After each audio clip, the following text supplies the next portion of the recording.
Assalamualaikum warahmatullahi wabarakatuh. Di sini saya mahasiswa dari Universitas UIN Sunan Kalijaga ingin mempresentasikan sebuah PowerPoint yang bertemakan keselamatan dan kesehatan kerja, perspektif hukum ketenagakerjaan Indonesia. Ya, yang dibuat oleh saya sendiri. Nah, dan ini pendahuluannya yang akan saya bahas. Satu, aspek keselamatan dan kesehatan pekerja sangat harus diperhatikan. Tanggung jawab perusahaan, lingkungan kerja yang aman, sehat, minim resiko kecelakaan, dan lainnya. 4. International Labour Organization. 1. Keselamatan dan kesehatan kerja. Ini sudah didasarkan pada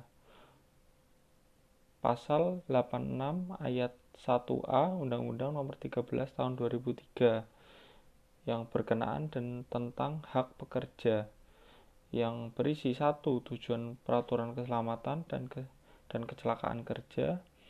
2. Melindungi pekerjaan dari resiko keselamatan kerja. 3. Meningkatkan derajat kesehatan para pekerja atau buruh. 4. Agar pekerja atau buruh dan orang-orang di sekitarnya terjamin keselamatannya. 5. Menjaga agar sumber produksi dipelihara dan dipergunakan secara aman. Pelaksanaan K3. Pelaksanaan K3 diawasi oleh pegawai pengawas dan keselamatan kerja K3 sebagai pegawai teknis berkeahlian khusus dari Departemen Tenaga Kerja atau Depnaker. Yang kedua, ahli keselamatan kesehatan kerja sebagai ahli teknis berkeahlian khusus dari Departemen Tenaga Kerja atau Depnaker juga. Mereka adalah yang memiliki kewajiban mengawasi. Mengawasi siapa? Mengawasi pengusaha dan hak-hak kewajiban para pekerja. Program jaminan sosial meliputi kecelakaan kerja, kematian, kesehatan, dan hari tua. Kecelakaan kerja, Pasal 1 Ayat 1 PP Nomor 4 Tahun 2015 yang berisi tentang menjamin peserta memperoleh pelayanan kesehatan dan santunan. Jenis pekerjaannya, pekerja bukan penyelenggara negara, aparatur sipil negara, TNI, dan Polri. Penyelenggaranya siapa? BPJS, Ketenagakerjaan, PT Taspen, Persero, PT Asabri, dan lain-lain. Jaminan sosial kesehatan ada pada Undang-Undang Nomor 4 Tahun 2004, pemberian jaminan uang tunai kepada ahli waris akibat kematian kecelakaan kerja. Ketentuannya apa saja? Meninggal saat menjalankan tugas, meninggal dalam keadaan yang berhubungan dengan dinasnya, dan bagaimana mekanismenya. Jaminan santunan diberikan pada ahli waris yang sah, merupakan asuransi sosial, wajib bagi pekerja sektor formal atau informal. Pembiayaan iuran dari pemberi kerja dibayarkan sekaligus kepada ahli waris apabila peserta meninggal. Jaminan sosial kesehatan ada pada Peraturan Nomor 202 Tahun 2012 dan ada juga Peraturan Presiden Nomor 12 Tahun 2013 ya, dan Peraturan Pemerintah Nomor 4 Tahun 2020 yang berisi jaminan kesehatan adalah jaminan berupa perlindungan kesehatan agar peserta memperoleh manfaat dan perlindungan dalam memenuhi kebutuhan dasarnya. Kesehatan yang diberikan kepada setiap orang telah membayar iuran atau iuran dibayar oleh pemerintah. Pesertanya siapa saja? Pesertaan mandiri ada 2. Pesertaan mandiri, pekerja penerima upah, pekerja bukan penerima upah, bukan pekerja. Dan yang tipe 2, peserta penerima bantuan iuran, fakir miskin yang tidak mampu terdaftar, fakir miskin yang tidak mampu yang tidak terdaftar. Jaminan hari tua. Peraturan Pemerintah Nomor 60 Tahun 2015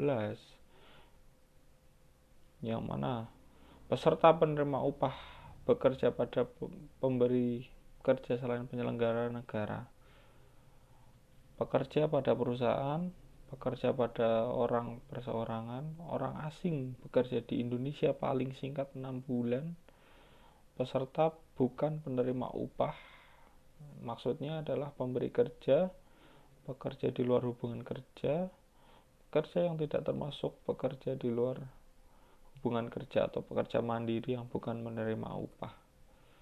Jaminan sosial pensiun ini sudah diatur pada Peraturan Menteri Ketenagakerjaan Nomor 29 Tahun 2015 tentang pendaftaran, pembayaran dan lain-lain. Definisi jaminan sosial juga.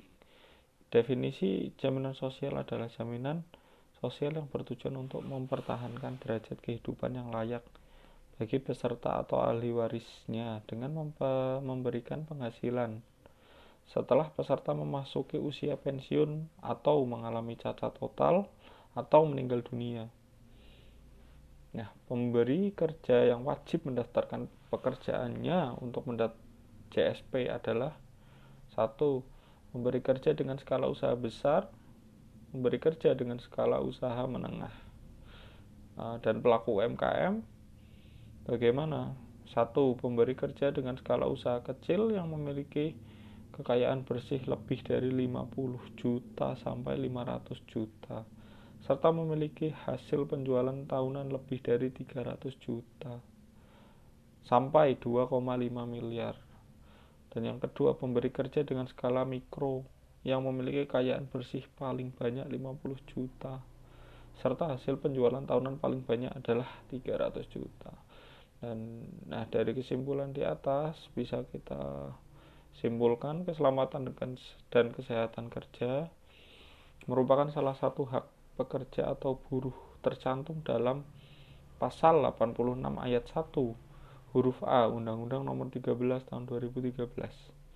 Keselamatan kerja adalah keselamatan yang bertalian dengan mesin, pesawat, alat kerja, bahan dan proses pengelolaannya, landasan tempat kerja dan lingkungannya, serta cara-cara melakukan pekerjaan. Objek keselamatan kerja adalah segala tempat kerja, baik darat, dalam tanah, permukaan tanah, di air, maupun di udara. Kesehatan kerja adalah bagian dari ilmu yang bertujuan agar tenaga kerja memperoleh kesehatan dengan keadaan yang sempurna baik fisik, mental, maupun sosial, sehingga memungkinkan dapat bekerja secara optimal.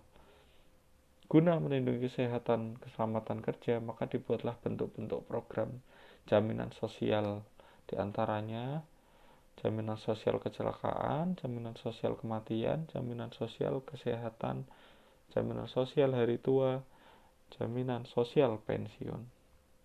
Nah, berikut paparan saya mengenai kesehatan dan keselamatan kerja. Sekian dari saya dan terima kasih.